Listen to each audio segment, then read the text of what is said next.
Hi, welcome to this short video covering Clause 9, Performance Evaluation from the ISO standards. I'm Chris from FQM.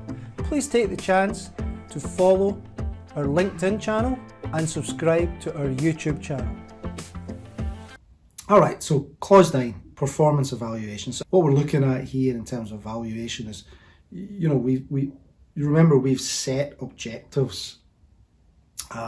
We've identified what we need to monitor and measure as part of our planning phase, and we've identified what is required in terms of our compliance requirements associated to environmental and health and safety. We know what we have to monitor and measure. It could be part of our production processing that we have to monitor and measure. It could be part of our service provision. It could simply be the equipment that we use in terms of lifting equipment, certifications, calibrations, that sort of stuff. So how do we ensure that items are valid for the results that we're trying to achieve? It could be that we have measuring equipment inside our production line to measure diameters and sizes and so on and so forth. It could be that part of that measuring equipment could be laser measuring, whatever. It could be it's self-calibrated, or it could be something that needs to be externally calibrated.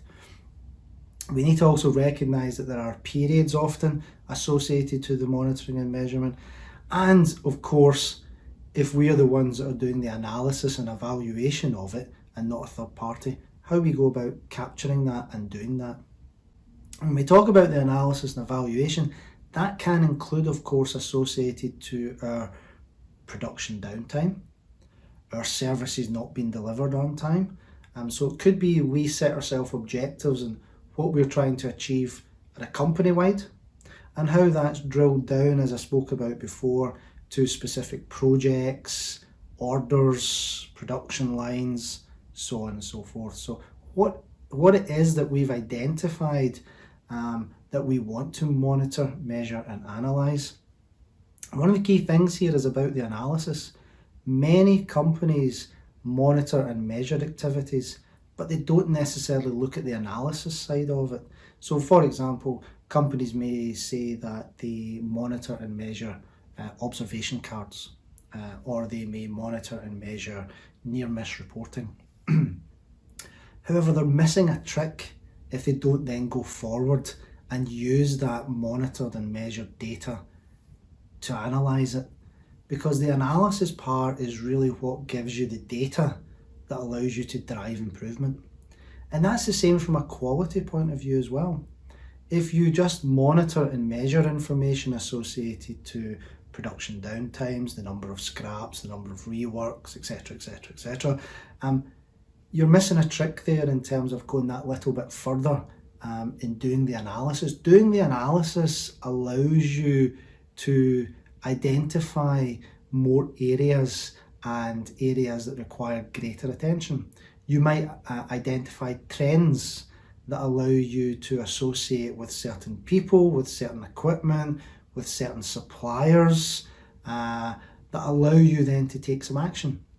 Because ultimately that monitoring and measurement you're doing it for a purpose. A couple of things. One is to ensure controls in place, but the second one is also to see where we can improve upon. Where we are monitoring and measuring output associated to performance or associated to, say, observations or near misses, what are we getting out of it? Okay, think about other things as well. So other things that talk about, let's say from an environmental or a health and safety point of view, if we're delivering toolbox talks on a regular basis, have we got anything to back up, anything that we can analyse to say, are these toolbox talks being effective? Can we see that as a result of introducing toolbox talks, or as a result of introducing some sort of health and safety interaction, that actually we're starting to see an improvement on our health and safety performance? It might not be actually in the statistics, but it might be that we're starting to see more engagement. It could be that we're starting to see people get more involved in health and safety and coming up with suggestions and things like that. So it's whatever works for your organisation in terms of the monitoring and measuring. There is an area within the standard that asks you to look at customer feedback. I'm not a fantastic lover of surveys and things like that. My feeling is that it doesn't often feed you with a lot of information that you can analyse and act upon. Often when you have surveys and feedbacks, generally it's of a positive nature. My feeling is that if my customers are not happy with the services or the products that I provide, they're not going to wait till I send them a survey or ask them for their feedback. They're going to give me feedback. They're going to tell me where things are not right. And where you might get that type of information that might help you a little bit is maybe when you're in a face-to-face meeting. Maybe in a face-to-face meeting you might get a bit more information about the health and safety performance and how your client sees the culture of the workforce health and safety on the new site that you're working on. Or you might get a feeling from a client and how they see that the services being delivered. I'm still a little bit sceptical about surveys and feedback and things like that. I think they have their place, but I'm not necessarily sure that they do a lot more than satisfy possibly an ISO auditor.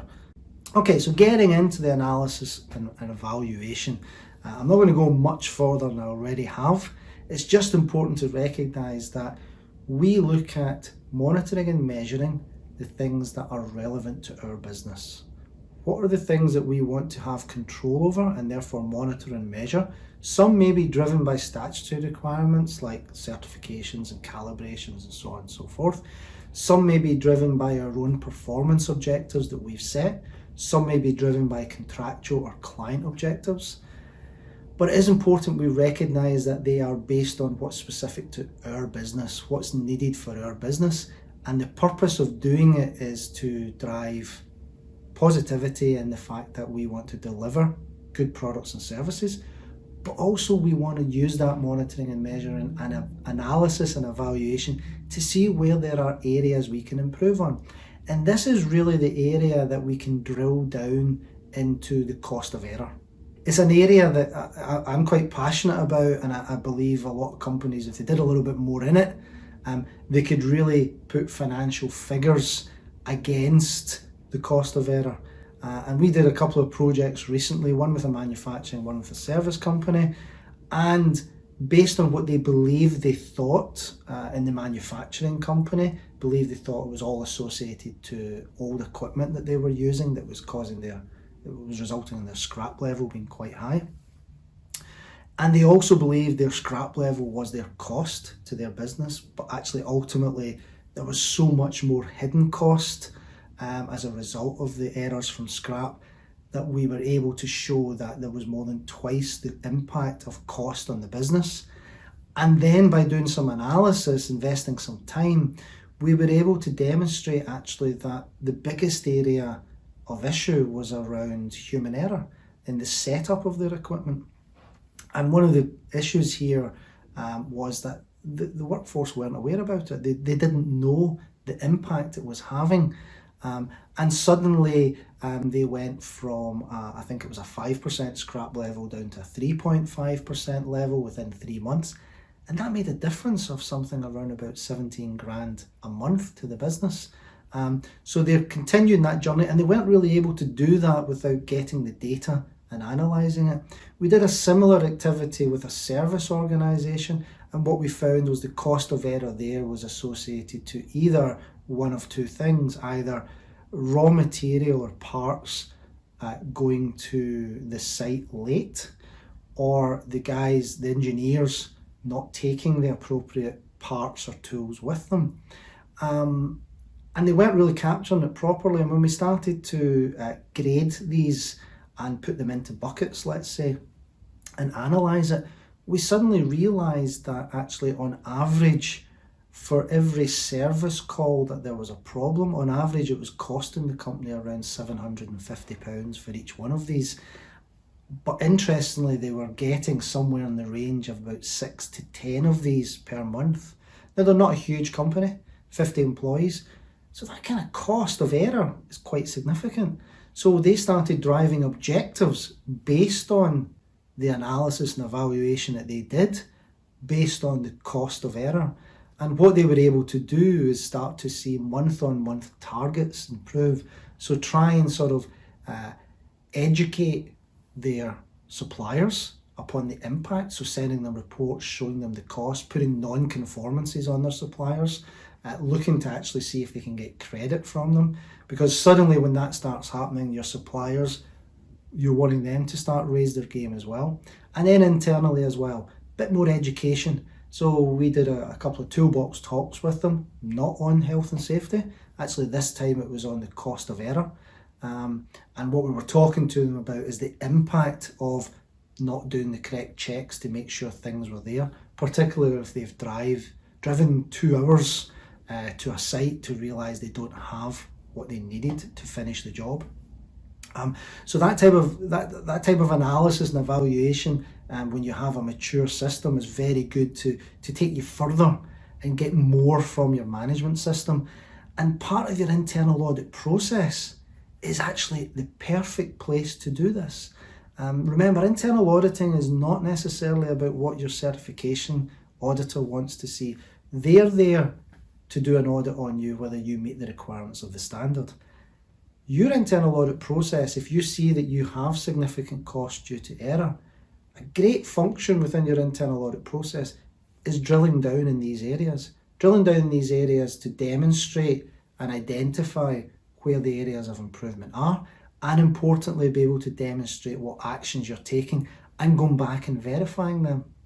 So just because it's not auditing against a specific element of the standard or a specific area of the process doesn't mean it's not a form of internal auditing. Ultimately, internal auditing, you're doing it as well as for compliance, but you're doing it also to be able to demonstrate how you can improve on your performance.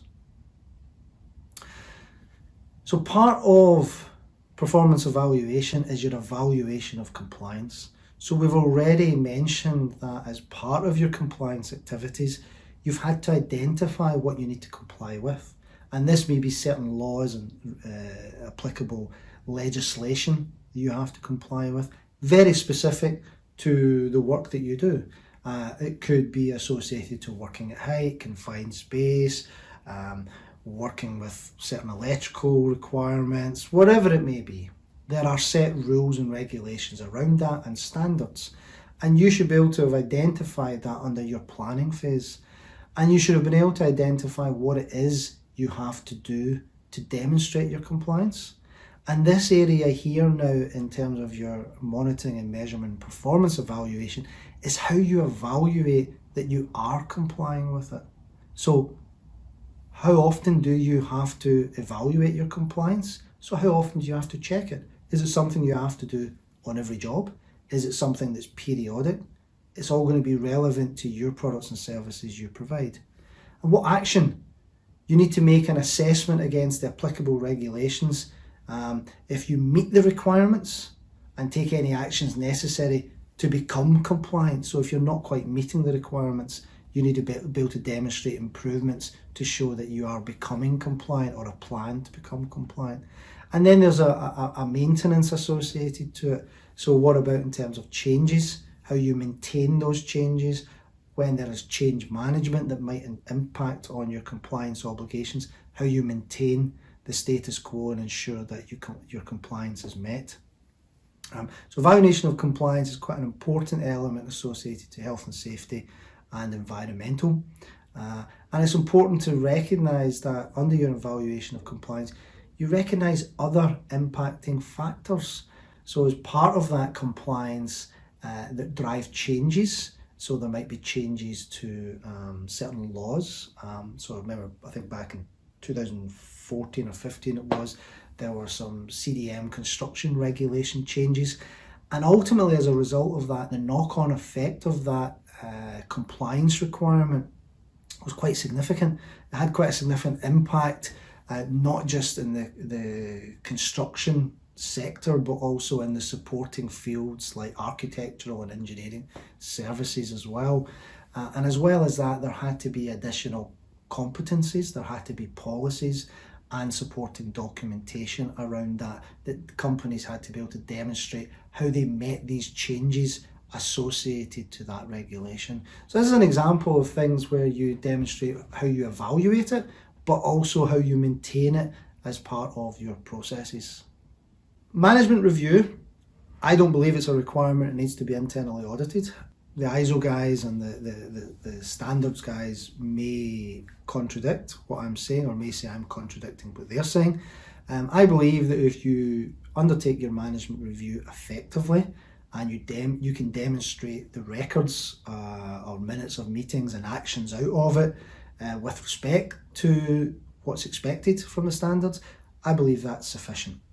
One key thing I would say about management review is I actually believe either the internal auditors or spokespeople for the internal auditors are present at the meeting. The other thing about management review is I don't believe it necessarily has to be this one meeting that happens once a year that was traditionally something that happened. If it's a once a year thing, I often find that stuff that might have happened 9-10 months ago, it can be difficult to address it and talk about it because time can move so quickly. So I'm a great believer of doing a kind of management review type meeting every month, every 3 months, and keeping them quite short and swift. One of the things I like to look at is the agenda, and maybe design your agenda around your business activities. So if your end of financial year is at the end of March every year, you might want to do a management review at the start of March or in February, where you might talk about your training budgets and your staffing budgets, or maybe budgets associated to equipment you might need to purchase, and so on and so forth, which falls into this. I wouldn't necessarily say at that stage that you're focusing on other areas. Maybe a quarter before that, and the other 3 quarters in the year, you might look at your non-conformances and corrective actions and so on and so forth. So I think management review needs a little bit of a shake-up personally, and I think it needs to get away from this long drawn-out meeting. I was at a client recently, probably the tail end of the year, last year, and they were telling me that they have a 2-day management review meeting where they have different sectors all over the UK that come together to undertake this. But they then told me that actually, well, a lot of the information we actually cover at our management meetings that they do via conference call, video conference every month. And I kind of said to them, well, why do you have the management review then if most of the stuff is captured in your monthly management meetings? It's a requirement of the standard. Well, actually it's not. It's a requirement of the standard that you demonstrate results of the outputs of what's expected from the standard. It doesn't say how you have to deliver it. So I would suggest it to them, well, just scrap what you're doing and the costs associated to that, bringing sort of 15, 16 people, flying them, driving them to one location, 2 days of downtime to talk often about stuff that they're talking about already. There's just a couple of elements that they weren't capturing in their monthly that I suggest they slot in. So I think this is something that a lot of organisations have to look at, but to me it doesn't really fall into an internal audit requirement.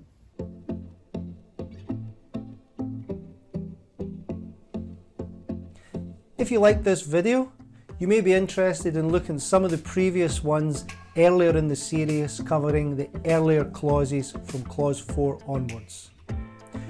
If you've watched them, you may want to look at the next video, which is clause 10, improvement.